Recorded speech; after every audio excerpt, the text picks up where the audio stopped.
400 ఏళ్ల క్రితం ఓ బక్క పలుచని దేహం ఈ భూమి మీద తిరిగింది.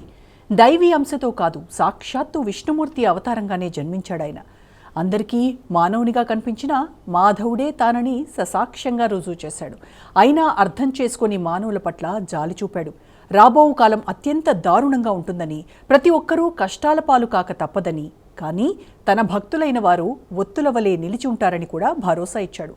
శిల్పాచార్యుడిగా, కాలజ్ఞాన రచయితగా, సంఘ సంస్కర్తగా, మానవుని రూపంలో జన్మించిన దేవుడిగా శ్రీ వీరబ్రహ్మేంద్ర స్వామికి ఉండే స్థానం అచలమైనది. ఈ భూమి మీద ఆ దివ్య పురుషుడు అవతరించి 400 ఏళ్లు దాటింది. వైశాఖ శుద్ధ దశమి మిట్ట మధ్యాహ్నం ఆయన సజీవ సమాధి నిష్ఠ వహించారు. మనుషులను ప్రేమించే దివ్యమూర్తిగా, మనుషుల్లోని లోపాలను సవరించే సంస్కర్తగా ఆయన 400 ఏళ్ల క్రితమే కాలజ్ఞానం రాశారు. మరి ఆ కాలజ్ఞానానికి ఇప్పుడున్న ప్రాముఖ్యత ఏంటి? దేశంలోనే కాక బహిర్గతంగా కూడా నెలకొన్న ఆందోళనకరమైన పరిస్థితులను బట్టి కాలజ్ఞాన నిపుణులు ఏమని హెచ్చరిస్తున్నారు? 400 ఏళ్లుగా యోగనిష్టలో వీరబ్రహ్మేంద్ర స్వామి. ప్రపంచ పోకడను ఆనాడే కళ్లకు కట్టిన అపురూప శిల్పి. అంతర్యుద్ధం దరిమిలా దేశ భవిష్యత్తు గురించి ఏం చెప్పారు? 400 ఏళ్ల క్రితం ఈ భూమి మీద ఓ అద్భుతమైన అవతారమూర్తి ఆవిర్భవించారు. ఆనాటి కాలమాన పరిస్థితుల్ని సంస్కరించడానికి తీవ్రమైన కృషి చేశారు. రాబోయే రోజుల్లో ఈ ప్రపంచ పోకడ ఎంత దారుణంగా ఉంటుందో అంచనా వేశారు. ఆ దారుణాలను తట్టుకునే శక్తి సామాన్య మానవుడికి ఏర్పడాలంటే ఏం చేయాలో కూడా అనేక మార్గాల్లో బోధించారు, ఉపదేశాలు చేశారు, చిన్న చిన్న చిట్కాల రూపంలో చెప్పారు. నియమనిష్టలతో చేసే కఠినమైన సాధనల గురించి కూడా వివరించారు. పామర జ్ఞానం నుంచి బ్రహ్మజ్ఞానం వరకు అనేక కోణాల్లో సాంద్ర సింధు అనే వేద విజ్ఞానాన్ని అందించిన ఆ దివ్య పురుషుడే శ్రీ వీరబ్రహ్మేంద్ర స్వామి. శ్రీ వీరబ్రహ్మేంద్ర స్వామి తెలుగు జాతి చరిత్రలో అత్యంత ప్రసిద్ధి చెందిన యోగి, కాలజ్ఞాని, సంఘ సంస్కర్త మాత్రమే కాదు, దేవునిగా పూజలందుకుంటున్న దివ్య పురుషుడు కూడా. 17వ శతాబ్దంలో జీవించిన ఆయన తన కాలజ్ఞానమనే దివ్యమైన రచన ద్వారా భవిష్యత్తులో జరగబోయే అనేక సంఘటనల గురించి ముందుగానే చెప్పేశారు. ప్రజారాశులను హెచ్చరించారు. రేపేం జరుగుతుందో చెప్పలేదని, తనను తప్పుపట్టరాదని, మిమ్మల్ని మీరు సన్మార్గంలో ఉంచుకునే విజ్ఞానం అంతటినీ అందిస్తున్నారని, ఇక సంస్కరించుకోవాల్సింది మీరేనని ప్రజలకు ఉద్బోధించారు. అంతటి అవతారమూర్తి వీరగురుడు వీరబ్రహ్మేంద్ర స్వామి వైశాఖ శుద్ధ దశమి రోజున సజీవ సమాధినిష్ఠ వహించారు. తాను యోగనిష్ఠలో ఉండగానే వీరభోగ వసంతరాయులుగా మళ్లీ వస్తానని కూడా ఆనాడే చెప్పారు. ఆయన యోగనిష్ఠ వహించిన రోజునే ఆయన శిష్యులు, భక్తులు ఆరాధనోత్సవాన్ని నిర్వహించారు. 1693లో ఆయన యోగనిష్ఠ వహించినట్టు చెబుతున్న ఆ రోజు నుంచి క్రమం తప్పకుండా ఈ ఆరాధనోత్సవాలు జరుగుతున్నాయి. ఈ సందర్భంగా స్వామివారు కాలజ్ఞానంలో దేశ భవిష్యత్తు గురించి ఏం చెప్పారనేది ఎప్పుడూ ఆసక్తి రేపుతున్న అంశమే.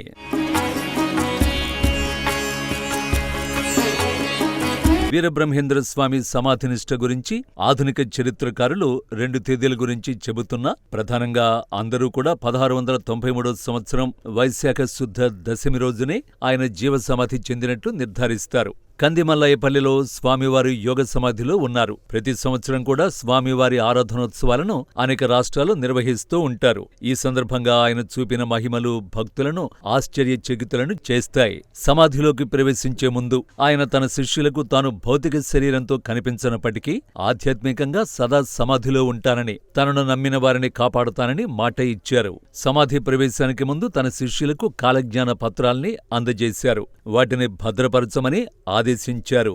అలాగే బనగానపల్లిలో గరిమిరెడ్డి అచ్చమ్మ ఇంటిలో చింత చెట్టు కింద కాలజ్ఞాన పత్రాలను పాతిపెట్టి ఆ చెట్టు నుంచి రాలే పూలను బట్టి ఈ సమాజంలో సంభవించబోయే ఆపదలకు సూచనగా గ్రహించాలని కూడా చెప్పి ఉన్నారు. ఆయన సనాతన హిందూ ధర్మాన్ని ప్రేమించే మనిషిగా, ఈ దేశానికి హిందువులే రక్షా కవచమని నిర్ద్వంద్వంగా చెప్పారు. ఆయన ఉన్న కాలంలో ముస్లింలే ప్రభువులు కాబట్టి ముస్లింలతో ఎలా ఉండాలో కూడా ఆచరించి చూపారు స్వామి. సామాన్య మానవులకు ముస్లింల ద్వారా ఇబ్బందులు రాకుండా ఉండడానికి ముస్లిం ప్రభువులను సంస్కరించేందుకు ప్రయత్నించారు వీరబ్రహ్మేంద్ర స్వామి. ఇందుకోసం ఆనాటి నవాబులకు అనేక మహిమలు చూపారు. ఆ మహిమల ద్వారా వారిని తన శిష్యులుగా చేసుకున్నారు. గోల్కొండ నవాబు, సిద్ధవట విశాఖపట్నం నవాబు, కర్నూలు నవాబు, కడప నవాబు ఇలా అనేక మంది ముస్లిం పాలకులకు తన మహిమలు చూపించి వారిలో సనాతన హైందవం తాలూకు విద్యలపై నమ్మకాన్ని కలిగించి సనాతన మార్గంలోనే సన్యాసులకు, యోగ సాధకులకు భవిష్యత్తులో కూడా మర్యాదలు తగ్గకుండా చూశారంటారు నందికొండ పీఠాధిపతులు శ్రీకాంతేంద్ర స్వామి. గోల్కొండ నవాబులు, సిద్ధవటం నవాబు, కర్నూలు నవాబు వీళ్ళందరూ కూడా స్వామివారిని మహమ్మదీయ మతంలో, ఇస్లాం మతంలోకి తీసుకురావాలని చెప్పేసి చాలా పెద్ద ప్రయత్నాలు చేస్తే అప్పుడు వీరబ్రహ్మేంద్ర స్వాముల వారు తన మహిమల చేత స్వామివారు వారిచ్చినటువంటి ఆతిథ్యం అంటే గోమాంసాన్ని పూలు పండ్లుగా మార్చి ప్రసాదంగా ఇచ్చి తన మహిమలు చాటారు. ఈ విధంగా మహిమాన్వితుడు, విశేషించి యోగి, అనిమాది అష్టసిద్ధులు పొందినటువంటి యోగి, కుండలిని యోగి స్వామివారు తన యోగాభ్యాసం అంతా కూడా, తన యొక్క విద్యాబోధనలంతా కూడా కుండలిని శక్తి గురించి చెప్తారు. ఆ విధంగా ముస్లిం ప్రభువులను తాను శిష్యుడిగా చేసుకోవడం వల్ల వీరబ్రహ్మేంద్ర స్వామి కాలజ్ఞానానికి మరింత ఖ్యాతి లభించింది. ఎందుకంటే స్వామిలోని కులమతాతీత సంఘ సంస్కరణాభిలాషకు ముస్లిం ప్రభువులు కూడా మద్దతు పలికారు. ఆయన చేత తమ దర్బారుల్లో కాలజ్ఞానాన్ని బోధించాలని స్వామికి వర్తమానాలు పంపి అందుకు సకల ఏర్పాట్లు చేశారు. అనుమానం ఉన్న ముస్లిం ప్రభువులు మరింత కొత్త కోణాల్లో స్వామిని పరీక్షించి ఈయన మామూలు సాధువు కాదని, సాక్షాత్తు అవతారమూర్తేనని నిర్ధారించుకున్నారు. అందుకే ఆయనను అధికారికంగా రాజమర్యాదలతో పల్లకీలలో ఊరేగించి అనేక బిరుదులిచ్చి కొనియాడారు. ఆయన సభల కోసం అధికారిక ఏర్పాట్లు చేశారు. అలాంటి సభల్లోనే స్వామివారు కాలజ్ఞాన బోధలు చేయడంతో ఆయన కాలజ్ఞానానికి తిరుగులేని ఖ్యాతి లభించింది. ఏ యుగ పురుషుడి బోధనలకు రానంత పాపులారిటీ అందువల్లే వచ్చిందంటారు కాలజ్ఞాన భాష్యకారులు పావులూరి శ్రీనివాసాచారి. పంచమహా కాలజ్ఞానములు అనే పేరుతో వెబ్సైట్ నిర్వహిస్తూ వీరభోగ వసంతరాయల గురించి, స్వామివారి కాలజ్ఞానం గురించి ప్రధానంగా రీసెర్చ్ చేసి అందులో చెప్పిన అంశాలను బట్టి తేదీల వారీగా పావులూరి శ్రీనివాసాచారి వివరిస్తూ ఉండడం విశేషం. స్వామివారు కాలజ్ఞానంలో పేర్కొన్నట్టు 2024 ఆగస్టులోనే అంతర్యుద్ధం మొదలైందని, అది రానున్న అతి సమీప కాలంలోనే చినికి చినికి గాలివానగా మారి శ్రీశైల ఆలయం ముందు గోవధ జరుగుతుందని, దానికి ఆగ్రహించిన హిందువులు ప్రతీకారం తీర్చుకుంటారని శ్రీనివాసాచారి చెబుతున్నారు. ఆ ఘటనతో అంతర్యుద్ధం పతాక స్థాయికి చేరుకుంటుంది అంటున్నారు. దీనికి స్వామివారు శ్రీ వీరబ్రహ్మేంద్ర స్వామివారి కాలజ్ఞానాన్ని వ్రాసేటప్పుడు బంగ్లాదేశు, పాకిస్తాను ఒకప్పుడు భారతదేశంలో అంతర్భాగంగానే ఉండేది. ప్రస్తుతం నేను రాసిన దీని ప్రకారం 2024 ఆగస్టు కల్లా అఖండ భారతంలో అంతర్యుద్ధం మొదలవుతుందని చెప్పాను. ఆగస్టు ఆ ప్రాంతానికే బంగ్లాదేశ్లో హిందువుల మీద దాడి జరగటం కానీ ఇది జరిగింది, జరుగుతూ ఉన్నది. అదే ఇది పాకిస్తాన్లో జరుగుతుంది. రెండోది అదే టైంలో శత్రు దేశాలతో యుద్ధం కూడా వస్తుందని చెప్పనని నేను భాషను రాశాను. ఈ అంతర్యుద్ధం అనేది మొదలు చిలికి గాలివానయ్యి శ్రీశైలంలో గోవధ జరుగుతుంది. స్వామివారి దేవాలయం మహాద్వారం ముందు ఆవుల్ని నరికేస్తారు. ఆ నరికిన వాళ్ళని తీసుకొచ్చి హిందువులు వాళ్ళని నరికి తిరిగి ప్రతిబలిస్తారు. దాంతో దేశంలో అంతర్యుద్ధం ఒక పతాక స్థాయికి చేరుకుంటుంది. అంతర్యుద్ధ వాతావరణాన్ని నివారించడానికి కూడా కాలజ్ఞాన భాష్యకారులు ఓ మార్గాన్ని సూచిస్తున్నారు. జరగనున్నది జరగక మానదు అనే నానుడి ఉన్నప్పటికీ స్వామివారి భక్తులుగా తాము ప్రభుత్వాలకు కొన్ని సూచనలు చేస్తున్నామని, ఆ ప్రకారం దేశంలో ఎమర్జెన్సీ విధించాలని వారు సూచిస్తున్నారు. ఎమర్జెన్సీ విధించి కఠినంగా వ్యవహరించకపోతే విధర్మీయుల ఆగడాలకు అంతు ఉండదని అప్రమత్తం చేస్తున్నారు. 2034-35 నాటికి కోట్లాది మంది జననష్టం జరుగుతుందని, ఆ నష్టాన్ని తగ్గించడానికి ఈ విధ్వంసాన్ని కొంతకాలమైనా పోస్ట్ పోన్ చేసేలా ఎమర్జెన్సీ విధించాలని అంటున్నారు. కాలజ్ఞానం గురించి ఒక నిశ్చితంగా చూస్తే ప్రభుత్వానికి మాకు ఒక విన్నపం, ఈ సంఘటనలన్నీ జరగకుండా ఉండాలంటే దేశంలో ఎమర్జెన్సీ పెట్టండి. ఎమర్జెన్సీ పెట్టి ఈ తోకజాడిస్తున్న వాళ్ళు మా మతమే గొప్పది, మా మతమే ఇదని చెప్పిన వాళ్ళందరినీ, రెండోది ఈ దేశంలో అక్రమంగా వచ్చి వలస ఉంటున్న వాళ్ళందరినీ తరివేస్తే దేశానికి కొంత బడ్డం తగ్గుతుంది. ఎప్పుడైతే ఎమర్జెన్సీ పెట్టేసేసి ఈ గొడవలు వీటన్నింటినీ ఇచ్చేస్తే దేశంలో కొంతకాలమైనా కానీ ఈ అంతర్యుద్ధాన్ని పోస్ట్ పోన్ చేయొచ్చు, కొంతమందినైనా కాపాడగలమని చెప్పిన అనేది నా ఉద్దేశం. ఈ అంతర్యుద్ధం అనేది సామాన్యంగా ఉండదు. 2034-35కి కోట్ల మంది చచ్చిపోతారు. ఈ వినాశన కాలం వచ్చింది. విష్ణుమూర్తి అవతారమైన శ్రీమద్ విరాట వీరబ్రహ్మేంద్ర స్వామి వారు స్వయంగా వ్రాసిన కాలజ్ఞానం ప్రకారం శ్రీ వీరభోగసంతరాయల వారు 2035లో స్వయంగా మహామత సంగ్రామంలో పాల్గొంటారు.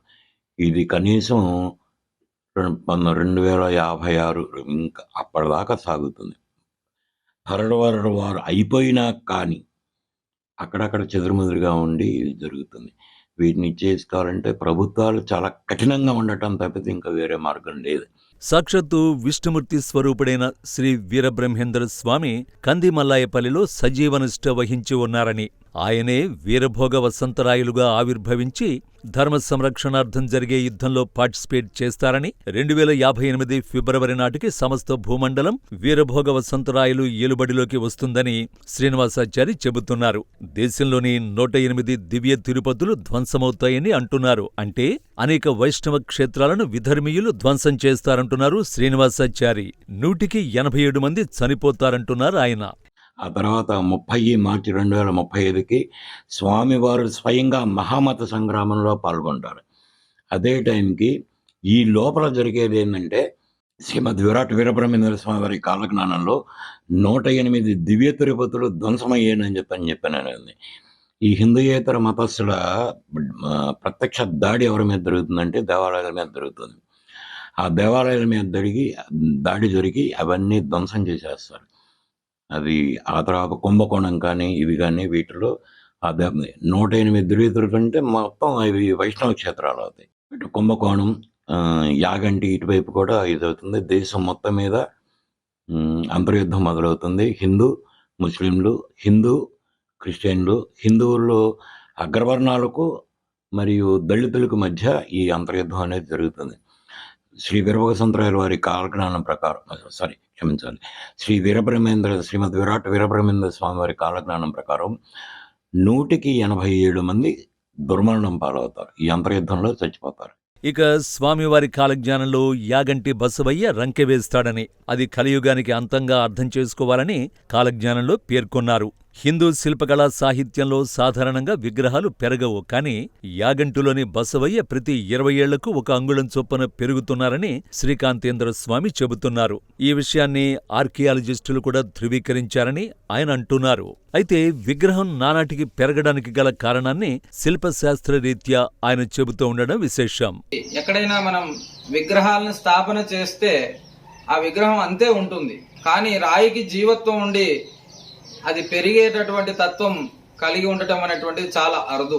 అటువంటి పెరిగేటటువంటి రాయితో చెక్కినటువంటిది యాగంటి బసవేశ్వరుడు. మరి మనకు ఒక 20 ఏళ్లకు 1 అంగుళం చొప్పున పెరుగుతుంది అని చెప్పేసి ఆర్కియాలజిస్ట్ డిపార్ట్మెంట్ వాళ్ళు చెప్తా ఉన్నారు. మరి ఇప్పటికి కూడా మనం చూస్తే స్తంభాలు, యాగంటిలో మనకు స్తంభాలు జరిగినట్టుగా మనకు కనిపిస్తూ ఉంది.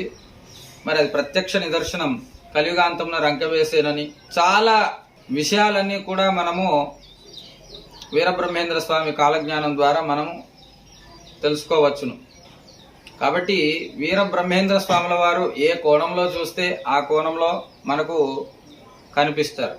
భవిష్యత్తు కాలాన్ని ఊహించి అర్థం చేసుకుని కలియుగంలోని కర్మల ఫలితాన్ని అంచనా వేసి వాటి ప్రభావం నుంచి, దుష్ఫలితాల నుంచి సామాన్యులు బయటపడడం కోసమే స్వామివారు కాలజ్ఞానాన్ని అందించారని, అది చదివి దుష్కర్మల బారిన పడకుండా ఉండాలని స్వామివారు ప్రజలకు చెప్పారంటున్నారు శ్రీకాంతేంద్ర స్వామి. తాను ప్రజల కోసం ఎంతో చెప్పినా ఏమీ చెప్పలేదని, నిందించి లాభం లేదని కూడా స్వామివారు హెచ్చరిస్తున్నారు అంటున్నారు. స్వామివారు చక్కగా చెప్తూ, చెప్పలేదంటనక పయ్యరు తప్పదిదిగో గురుని వాక్యము, తపు ద్రోవల పోవు వారల చప్పరించి మృంగే శక్తులు, చెప్పలేదంటనక పొయ్యేరు నరులార గురుని చేరి మ్రొక్కితే బ్రతుక నేర్చేరు అని వీరబ్రహ్మేంద్ర స్వాముల వారు కాలజ్ఞానం చెప్పే ముందు, గురువుగా నేను అన్ని బోధిస్తున్నాను, మీరు వినడమే మీ యొక్క తదుపరి అవకాశం, కాబట్టి మీరు విని ఆచరిస్తే చాలు, మీరు జాగ్రత్తగా ఉంటే చాలు, ఈ కలియుగంలో మాయలు అంటుకోవు అని చెప్పేసి వీరబ్రహ్మేంద్ర స్వాముల వారు తెలియజేశారు. గురువు వాక్యం ఎప్పుడు కూడా మీరి నడవద్దు అని చెప్పారు. కాలజ్ఞానం ఎల్లప్పుడూ నడిచేటటువంటిదే, ప్రతి మానవుడికి అవసరం. ఈ మధ్యకాలంలో కరోనా వచ్చింది, ఇదంతా మనకు తెలిసిందే.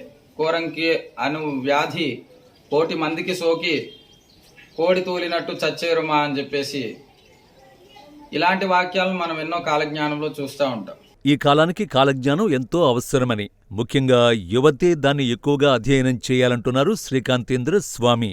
యువత అధ్యయనం చేస్తేనే రేపటి తరం సవ్యమైన పంథాలో నడుస్తుందని, వారు కాకుండా అంతరించిపోయే వృద్ధతరం చదవడం వల్ల పెద్దగా ప్రయోజనం ఉండదని ఆయన అంటున్నారు. ఈ కాలానికి కాలజ్ఞానం ఎంతవరకు ఉపయోగపడుతుంది అంటే, కాలం అనేటువంటిది ఎప్పుడు ఉపయోగపడేదే. అది ఎప్పుడూ కూడా సమాజాన్ని, ప్రకృతిని అంతా కూడా నడిపిస్తున్నదే. కాబట్టి ప్రకృతిలో జరిగేటటువంటి విశేషాలన్నీ కూడా, ఉపద్రవాలన్నీ కూడా, ఇవన్నీ మనం చూస్తూనే ఉన్నాం. ఈ మధ్య కాలంలో పాకిస్తాన్తో మనకు యుద్ధం జరుగుతూ ఉంది. ఈ యుద్ధము అంటే ఈ మత కలహాలు జరుగుతాయని చెప్పేసి ఆ కాలంలోనే వీరబ్రహ్మేంద్ర స్వాముల వారు చక్కగా తమ యొక్క కాలజ్ఞానంలో చెప్పుకున్నారు. ఇవన్నీ చూస్తూ ఉంటే మనకి ఈ కాలజ్ఞానము మన కళ్ళకు కట్టినట్టుగా కనిపిస్తుంది నవ సమాజంలో. కాబట్టి ఖచ్చితంగా కాలజ్ఞానం అనేటువంటిది అందరూ చదవాల్సిందే. చదివి అర్థం చేసుకొని మనం సమాజంలో జాగ్రత్తగా ఉండవలసినటువంటి అవసరం ఉన్నది. స్వామివారు కాలజ్ఞానంలో సాంఘిక సంక్షోభాలు, ప్రకృతి విపత్తులు తీవ్రమవుతాయని చెప్పారు. ఈ విపత్తులను మానవాళి, మరీ ముఖ్యంగా భారతావని ఎంతో జాగరూకతతో ఎదుర్కోవాలని స్వామివారు సూచించారు. హిందుత్వాన్ని కాపాడుకుంటేనే ఈ దేశానికి శ్రీరామ రక్షగా ఆనాడు పండిత వర్గాన్ని కూడా హెచ్చరించడం గమనించాలంటున్నారు భాష్యకారులు. మరి ప్రధాన స్రవంతి హిందూ సమాజం కాలజ్ఞానంలోని లోతుపాతుల్ని అర్థం చేసుకుంటుందా? ఎంత త్వరపడితే అంత మంచిది.